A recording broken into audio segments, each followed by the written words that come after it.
విద్యార్థులపై లాఠీ చార్జ్ను నిరసిస్తూ మోదీ షా రాజీనామా చేయాలని డిమాండ్ చేస్తూ ప్రధాని మోదీ నివాసం వద్ద కాంగ్రెస్ పార్టీ మెరుపు ధర్నా చేసింది. 3 గంటలకు పైగా ఈ నిరసన కార్యక్రమం జరిగింది. కేంద్రం వెంటనే అప్రమత్తమైంది. కేంద్ర మంత్రి జితేంద్ర సింగ్ ను కూడా చర్చలకు పంపిన పరిస్థితి. సార్, సిజేపీ గత నెల రోజులుగా ఈ ప్రొటెస్ట్ చేస్తోంది. సోనం వాంగ్చుక్ కూడా ఆమరణ నిరాహార దీక్ష చేశారు. ఇప్పుడేమో కాంగ్రెస్ పార్టీ సైలెంట్ గా ఎంటర్ అయిపోయింది. అంటే సార్, సిజేపీ ఉద్యమాన్ని కాంగ్రెస్ హైజాక్ చేస్తోందా? కాంగ్రెస్ సైలెంట్ గా ఎందుకు ఎంటర్ అయిందండి? మొత్తం అలా చేసి హల్చల్ చేసి ఎంటర్ అయింది. సైలెంట్ ఇన్ ద సెన్స్ మీడియాలో కాంగ్రెస్ ఎంట్రీ గురించి చర్చ మనం కూడా మాట్లాడుకుంటాం. Silent in the sense sir, Kharge birthday అని చెప్పేసి సైలెంట్ గా, అది సైలెంట్ కాదు, స్ట్రాటజిక్ గా ఎంటర్ అయ్యారు. Different between silence and strategy. అంటే మీకు ముందే ప్రధానమంత్రి ఇంటికి పోతామంటే ఒప్పుకుంటారా? ఒప్పుకోరు కదా. అందువల్ల అది సైలెంట్ గా చేసిన కాదు, స్ట్రాటజిక్ గా చేసేది ఏదైనా సైలెంట్ గానే చేస్తారు కదా. వ్యూహాత్మకంగా చేసే దాన్ని ప్రచారం చేసుకోరు కదా. మీరు ఇప్పుడు విజయ్ చౌక్ ధర్నా చేద్దామని ముందు కాంగ్రెస్ నాయకులు నిర్ణయించుకున్నారు. దాంతో విజయ్ చౌక్ వెళ్లే రోడ్లన్నీ తమ్మింపజేసింది ప్రభుత్వం, ఢిల్లీ పోలీస్. దానికి ఏం చేయాలి మరి? అందుకొరకు వ్యూహాత్మకంగా మల్లికార్జున్ ఖర్గే బర్త్డే గనక ఆయనను విష్ చేసే వాళ్ళందరూ మల్లికార్జున్ ఖర్గే ఇంటికి రండి, అక్కడ లంచ్ కూడా అక్కడే అని కాంగ్రెస్ పార్టీ ఎంపీలకు, నాయకులకు, కార్యకర్తలందరికీ మెసేజ్ పెట్టారు. సో అందరూ అక్కడికి వెళ్ళారు. అప్పటికే రాహుల్ గాంధీ, ప్రియాంక గాంధీ కూడా ముందే వెళ్ళి ఉన్నారు. సో అక్కడ వెళ్ళిన తర్వాత ఎవరికి తెలియదు అది. కాంగ్రెస్ పార్టీలో ఇంత సీక్రెట్ గా ఉంచడం కూడా గొప్పతనమే. అది జనరల్ గా ఈక్ అవుతుంది. అసలు చాలా మందికి తెలియదు. సడన్ గా ప్రైమ్ మినిస్టర్ ఇంటికి దగ్గరలోనే గనక మీకు Mallikarjuna Kharge leader of the opposition గనక హై సెక్యూరిటీ జోన్ లోనే ఆయన ఇల్లు కూడా ఉంటుంది. సో వెంటనే ప్రధానమంత్రి ఇంటి వైపు అడుగులు వేయడం మొదలు పెట్టారు. ఢిల్లీ పోలీసు తేరుకొని ఏం జరుగుతుంది అని ఆలోచించే లోపల, సమాచారం వచ్చే లోపల వాళ్ళు ఆల్రెడీ నరేంద్ర మోడీ ఇంటికి చేరుకున్నారు. అందువల్ల దేశ చరిత్రలో బహుశా మొదటిసారి అనుకుంటారు ప్రధానమంత్రి ఇంటి ముందు ఏకంగా పోయి అపోజిషన్ కూర్చోవడం, అందులో నరేంద్ర మోడీ ఇంటి ముందు. సో అందువల్ల అదొక పెద్ద పొలిటికల్ ఇష్యూగా మారింది.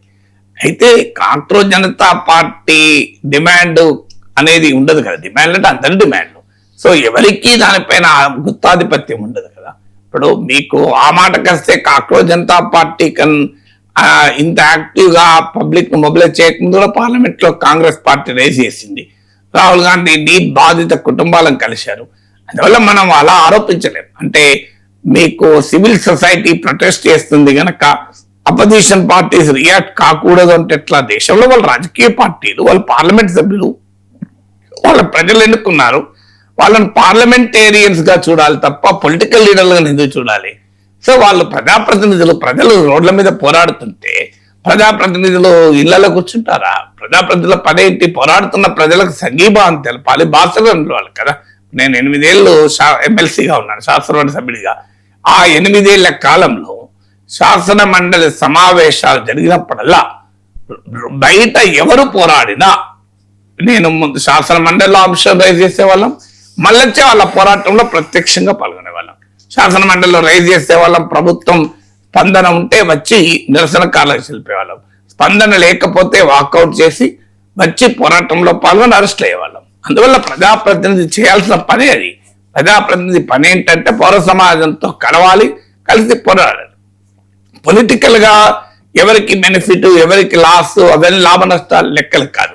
ఇప్పుడు నిజంగానే మీకు కాంగ్రెస్ పార్టీ స్పందించకపోతే మరి అది కూడా విమర్శ వస్తుంది కదా, కాంగ్రెస్ ఎందుకు స్పందించలేదని. ఒక్క కాంగ్రెస్ ఏంటి, అఖిలేష్ యాదవ్ కూడా వెళ్ళారు. మీకు ఈ ఇష్యూ పైన ఆమ్ ఆద్మీ పార్టీ కూడా అదే డిమాండ్ చేస్తుంది కదా. అందరూ డిమాండ్ చేస్తున్నారు, ఇలా తేడా లేదు. ఎక్సెప్ట్ ఆంధ్రప్రదేశ్ పార్టీలు మినహా. ఆంధ్రప్రదేశ్ పార్టీలు మాత్రం మాట్లాడవు. కనీసం ఇంత జరుగుతుంటే ఒక్క మాట విచారాన్ని కూడా వ్యక్తం చేయరు.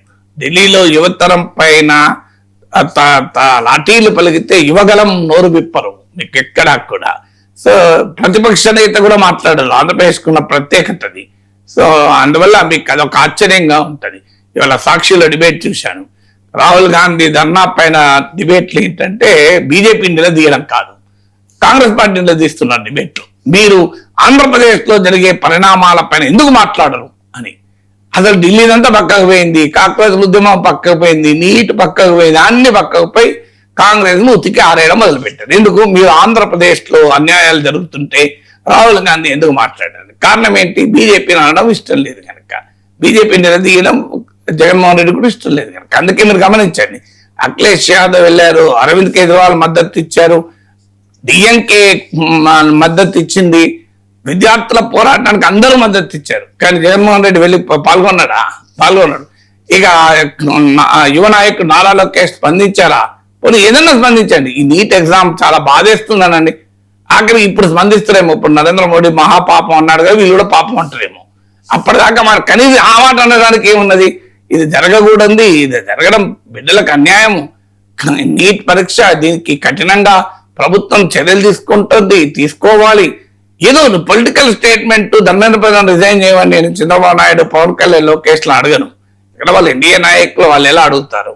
కనీసం ఒక ఆవేదన వ్యక్తం చేయడం, ఈ బాధ వ్యక్తం చేయడం, ఆ విద్యార్థుల యువతరంతో ఎంపతైజ్ కావడం అనేది పాలిటిక్స్ కొరకు ఆంధ్రప్రదేశ్ వారు మాత్రమే ఎవరు మాట్లాడరు. తెలంగాణలో ఫార్చునేట్లీ అధికార ప్రతిపక్ష పార్టీలు ఎన్నో మాట్లాడుతున్నాయి. మీకు అందువల్ల కాంగ్రెస్ జనతా పార్టీ డిమాండ్లు అంటూ ఉండవు. డిమాండ్లు ఈ దేశంలో ఉన్న కోట్లాది మంది విద్యార్థుల యువతర డిమాండ్.